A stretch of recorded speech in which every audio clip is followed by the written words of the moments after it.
and welcome to Transformation Time. My name is Carol, a transformational speaker, writer, blogger, serial entrepreneur, and movable optimist, and I'm here to help you become the best version of yourself in your personal life as well as your business. Today we are talking work culture in Zambia. Yes, work culture in Zambia. I'll be right back with this topic. Hello and welcome back to Transformation Time with Carol. We are talking work culture in Zambia. This is really about my country because I don't want to talk so much about the places that I've been to, but I want to talk about what we can do to change in our nation. Because before we start looking on the outside, let's start with us. Why do we have a bad working culture in Zambia? Why? I just don't understand it. It's small little things like your timing, your payments, your environments, the way people just conduct themselves, even with customer care, with the service levels that they provide. I feel that if we do not value the people on the other end, when we say customer is king, customer can be anybody that you're providing a service to, whether it's internally in your organization or externally. I find that we're so complacent in my country. We need to get to a point where we need to start valuing people.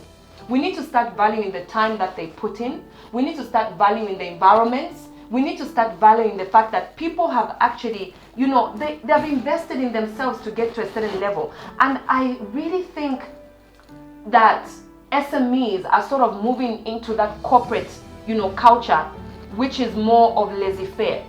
Because you find that when companies grow so big, they tend to take things for granted. And I believe that if we do not change that mindset, even the ones that are coming up will tend to think that that is normal. Why are we not giving value to people for the things that they do? Why are we not paying people for, the service level that they provide, the expertise, the skills that they bring to the table? Why are we taking long with certain payments when you know that you can pay people in a day? You would decide to pay them in a week or 2 weeks. What is it about systems that cannot be integrated to such a stage where people understand that, this is for a living? That for somebody to choose to do business with you, they really respect you. And I think the fundamental aspect of respect has not been valued. So many times we think, people just wake up in the middle of the night and they just dream to choose our services. It doesn't matter what industry you're in. If somebody chooses you, you need to value them. If somebody chooses to apply to your organization, it means they see something in your organization. Maybe there's room for growth. Maybe there's a place where they feel that, they will receive a certain monetary value. Maybe they feel that by having that, it will add to their portfolio. So as they add your name, as they give out that, that expertise or that skill, why are you not returning it back?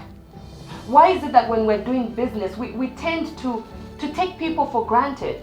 We come to a place where we advertise or we market or we share certain things that we want to provide, but when the time comes, we are full of excuses. And this is not to say that I have led a perfect life when it comes to business or been on the receiving end. You see, all these things have come about from either being in that arena or being the person on the other end of receiving the service or providing. What is key is that when you get that customer feedback, what are you doing about it? What are you doing about that feedback that you get? Are you just brushing it off because somebody just said it, Nimu Zambia femuno or whatever? Why are we not valuing that thing that that people bring to the table? Why are we not saying, how can I improve with the things that people have commented about without being emotional? Because you see, there's a place where malice is brought out and there's a place where there's constructive criticism.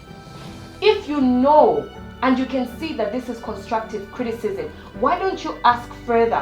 Why don't you go and expand your skills? Why don't you take your people for training? Because one thing that also happens is when we do not respect certain values, we find that there's inconsistency in our land. We find that businesses that started 2 years ago, you can't find them 2 years later.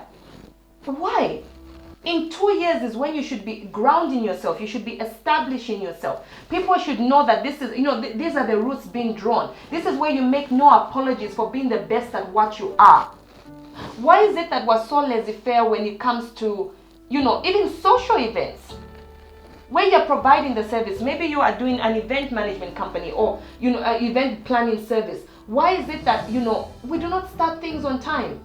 We're not there when the customer needs us.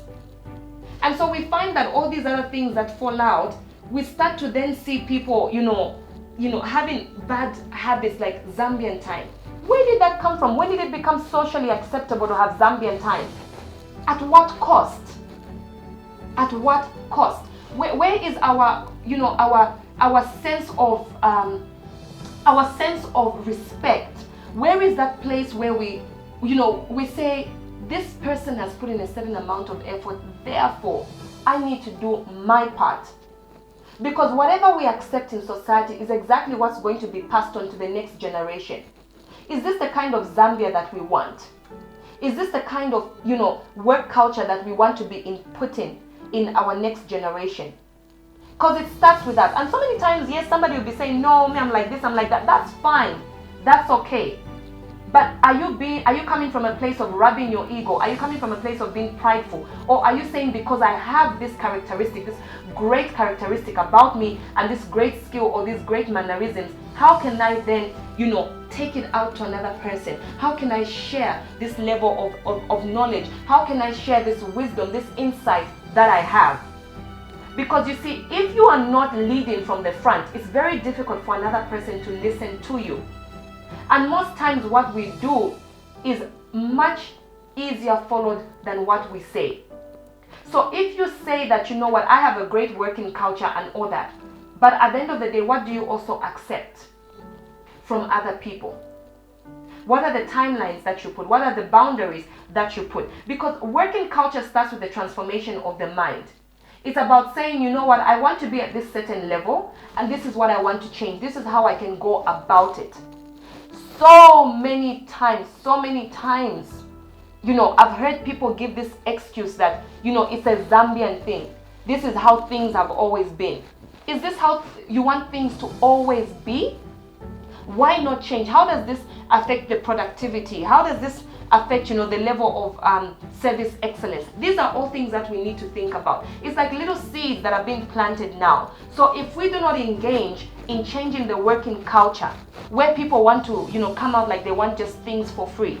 No, we need to get to a point where if you applied for a job, for say, you need to be at that place where if you have accepted the contract, the JD, the job description, stick to it. The only time you should ever have an argument is if something has clashed with your job description, if systems are not in place and they're affecting you, okay? If certain decisions are not being favorable. But as you accept that role, as you accept that responsibility, you need to know that you need to be accountable to that. If you say you're a business and a service provider and you lay down the rules of your T's and C's, your terms and conditions, okay, whether it's to your suppliers, whether it's a B2B business, it doesn't matter. At the end of the day, what you have set out to do, you need to make sure that you then, you come forth with the promise. We're not talking about, over promising here, but just barely the outlines. You've been at a point where you can say, you know what, I'm ready to do this. This is me. It's not about another person. What is within my capacity that I can be a great customer care agent, that I can be of great service, that I can provide a certain level of standard, that I can lead from the front without necessarily accepting an award. Because what moves a lot of businesses forward in other regions is their level of referrals. The number of people that are referring people to that business, to that person, that's what keeps people going. Because you see, you can enter a certain building, you can enter a certain place, and you can even enter a certain job. But your character, your work ethic, your working culture is what will sustain you. So are you in that place where you are actually making a change, or is it merely just about you being at a point where you want to satisfy your ego?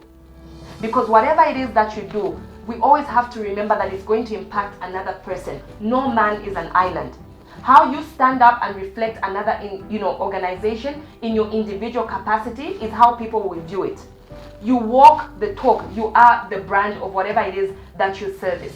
So I hope that this has helped somebody out there. I hope that this, will be something that you can reflect on. I hope that you will actually take the action. Remember, in season 3, we are talking about action. I hope you will take the steps to get to the next level. So thank you so much for watching. Don't forget to follow me on social media. It's at Carol Mushota TT on Instagram, Twitter, Periscope, YouTube, and Facebook. So thank you so much for watching and have a great one. Bye-bye.